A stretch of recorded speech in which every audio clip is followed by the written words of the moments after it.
Morning to all of you. Today I am going to teach you on the topics how to find gravitational constant.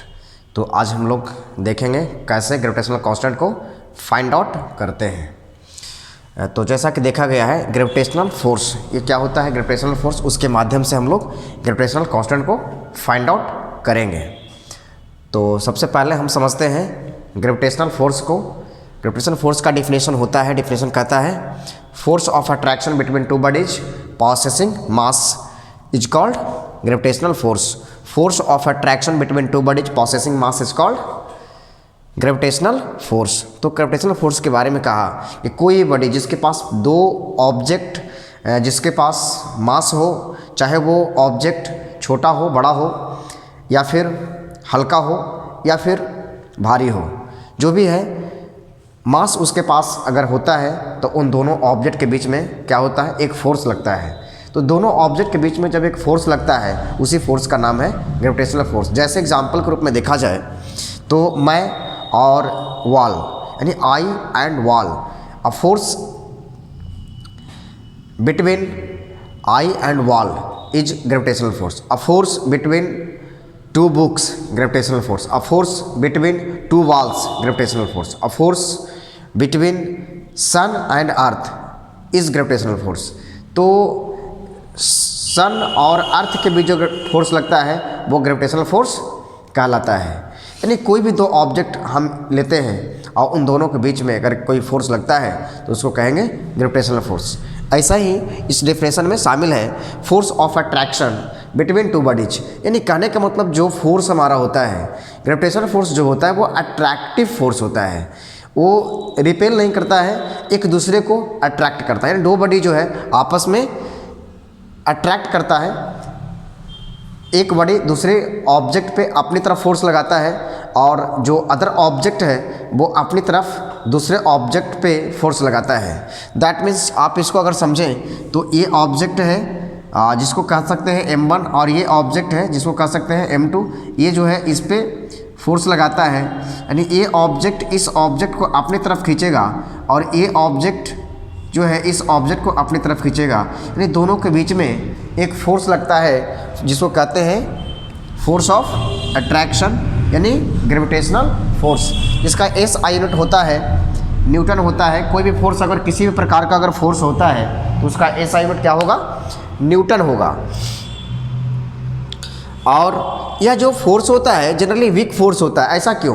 क्योंकि देखिए अगर दो wall के बीच अगर force लग रहा है तो वो वॉल जो है आपस में टकरा नहीं रहा है, या यूँ ही कहें कि दो ऑब्जेक्ट दैट मीन्स दो बुक के बीच अगर फोर्स लग रहा है तो वह दो बुक्स आपस में कोलाइड नहीं हो रहा है, यानी दो आपस में मिल नहीं रहा है। तो इसका मतलब है कि इतनी कमज़ोर फोर्स होता है, इतनी वीक फोर्स होता है जिसके कारण वह जो है आपस में मिल नहीं पाता है। यानी we can say that gravitational force is a weak force.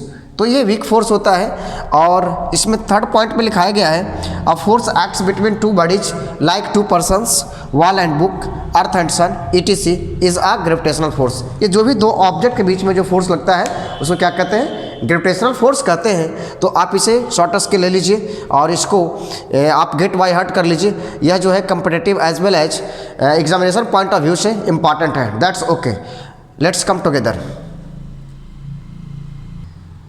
तो हम लोग देख रहे थे how to find gravitational constant. तो अब जो है इसको निकालने के लिए Newton's universal law of gravitational का स्टेटमेंट को देखेंगे। Newton's universal law of gravitational, what states Newton's gravitational, Newton's universal law of gravitation. ये कहता है according to this law every particles in the universe attracts every other particles with a force। every particle in the universe attracts every other particle in the with a force which is directly proportional to product of their masses and inversely proportional to a square distance between them। तो कहता है कि कोई भी दो object in the universe वो एक force से बिल्कुल अट्रैक्ट रहता है, चिपका रहता है, और वह जो फोर्स होता है वो दो ऑब्जेक्ट के मास के प्रोडक्ट के प्रोपोर्शनल होता है। और जितने डिस्टेंस के इन्वर्सली प्रोपोर्शनल होता है। तो आइए इसको हम बारीकी से समझते हैं कि ये लॉ होता क्या है और कैसे ये एक्ट करता है और कैसे इसका ग्रेविटेशनल कांस्टेंट को कैसे हम निकाल पाते हैं। तो चलिए देखते हैं कि यह m1 ऑब्जेक्ट हमारा है और ये हमारा m2 ऑब्जेक्ट है। दोनों का जो बीच का जो दूरी है, डिस्टेंस हमारा है, वो r है। और according to this law every particle in the universe attracts every other particle with a force which is directly proportional to a square which is directly proportional to product of their masses।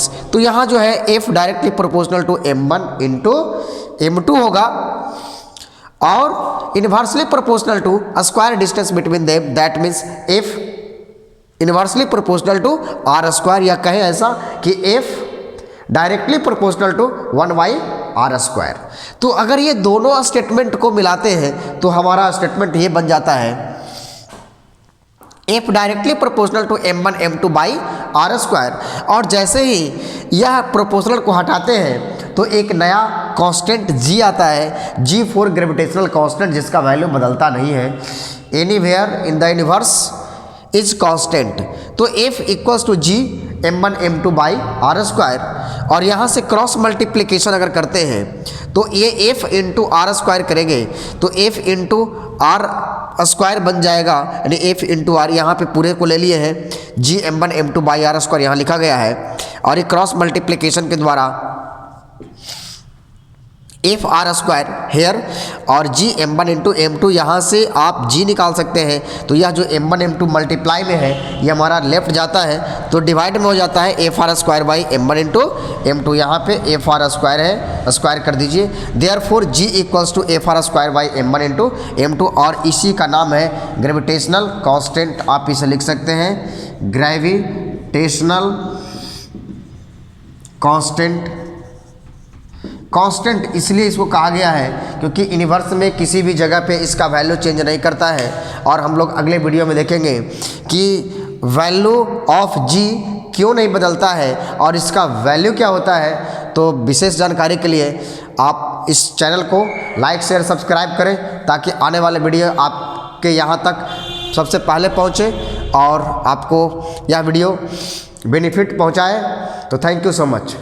Next class में मिलते हैं। Bye bye.